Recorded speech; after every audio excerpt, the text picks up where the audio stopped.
Hello, everybody. Getting right into it. I do see two potential challenges that the city of Seattle, Washington could potentially face when trying to implement the goals set forth by the United Nations for sustainability. The first challenge I see them potentially facing is reducing inequalities. While listening to my peers' descriptions of the city, immediately my mind went to San Francisco, which is a place that I have been to. And while there, I quickly recognized that they have a large wealth gap and a major issue with gentrification, displacing thousands and thousands of people. If this issue is not addressed, could potentially lead to a situation like they have in the city of Dhaka. The second challenge that I see them potentially facing would be implementing the goal of life on land.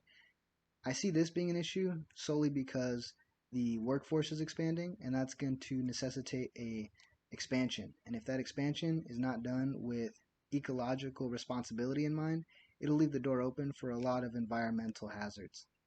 A few ways that they can counter these hazards or negate these hazards or challenges would be residential zoning laws or public housing with fixed rates geared towards housing those that can't afford the rising market. With essentially making those housings for people that can't afford the rising market, they would have to build affordably. And while building affordably, why not build with ecological responsibility in mind? It's sort of a thing that goes hand in hand. A few other things that they could implement would be taxing vacant properties to incentivize landowners or property managers to get people in.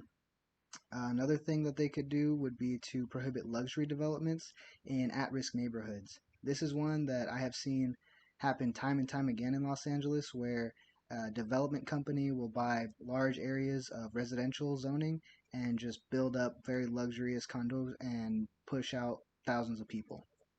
A few tools that could be used to monitor these fixed actions are tools that are already put in place in other cities. The ecological footprint would have to be utilized in order to monitor the life on land goal being met.